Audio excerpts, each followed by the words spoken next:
as someone who's, you seem like a pretty all-round, pretty bog-standard Aussie bloke.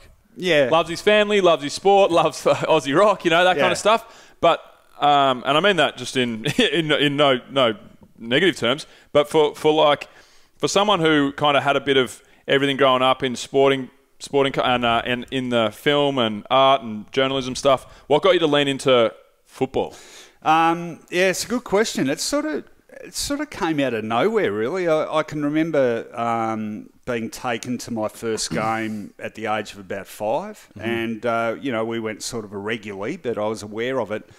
And then I sort of remember this vividly when I was 7. For some reason, it coincided, and this is how old I am. It coincided with Essendon had been in the doldrums for a few years, and they got Des Tuddenham, Collingwood champion, to come across from Collingwood and be captain coach of Essendon. And so at the start of 1972, there was all this optimism about Tuddy coming to Essendon, and that sort of sparked my interest. And just like that, I started, first of all, listening to the games every week. And then the next season, 1973, I started going with Steve, who was my older brother, who was 6 years older than me. We started going every week. And I just became totally obsessive about it. I'd go to the games, I'd watch all the replays and all the panel shows. I would, and with my father being a journalist as well, I guess two things sort of converged. And I used to come home from games and write my own little match reports and draw pictures with them and stuff. Cool. And I was quite obsessive about it. And really from that age, in a career sense, I knew what I wanted to be, and that was a sports journalist. Wow. And in fact, I used to say I want to be the sports editor of The Sun. The Sun News Pictorial, which is now the Herald Sun. So, and that's where I started my career, on the Sun News Pictorial. So I was obsessive about it. It was the only thing I was ever interested in doing, and I came out of school and I was lucky enough to end up doing that. But the footy bug, just absolutely floored me. And, I used to, I'm just trying to think of some examples of the obsessive behaviour. I had,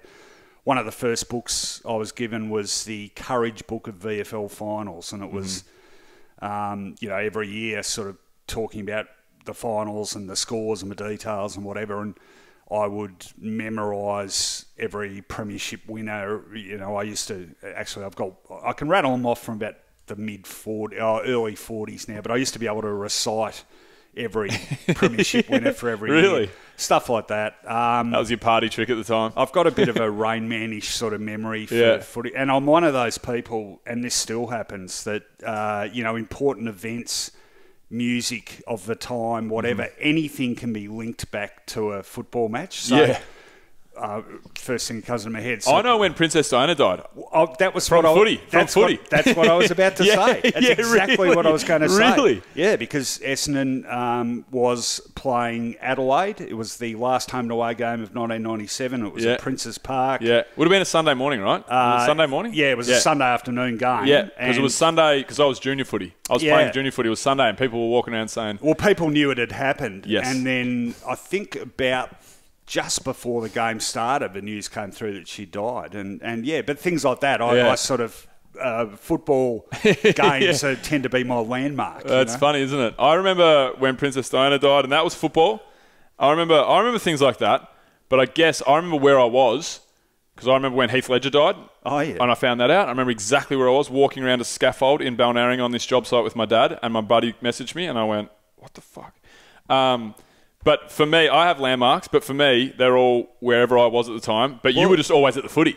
Well, actually, it's funny you mention Heath Ledger, because I had a moment. It wasn't a footy thing. Yep. I was, funnily enough, and if you know me at all, incredibly unlikely, I was on the treadmill at a gym when the news came through that Heath Ledger had died. Yeah. So, like those moments in time.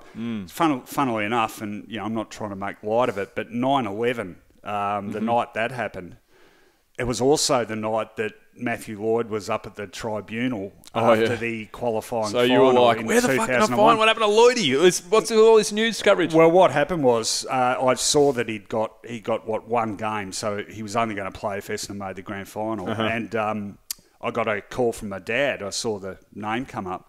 And I thought that's what he's ringing me about. Yeah. So I pick up the phone. I go, we're fucked, blah, blah. And he was ringing to tell me, turn on your TV because this has just happened. So, most things have some sort of football connection. Yeah, it's funny, isn't it? I remember 9/11. Everyone remembers when they found out about 9/11. My dad rushed into my bedroom. How's this for parenting, right? I love my dad, he's a great bloke. But he ran into my bedroom, burst the door open and said, "Get out of bed, World War III just started." Yeah. Well. And I was like, what? Yeah. I was like 14. Yeah, right. I shit myself. You're young. Yeah.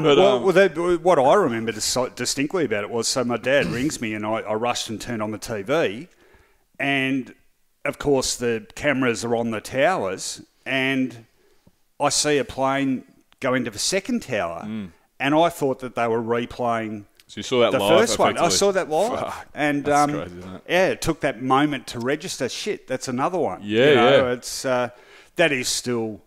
I mean, hopefully, in a way, like if there's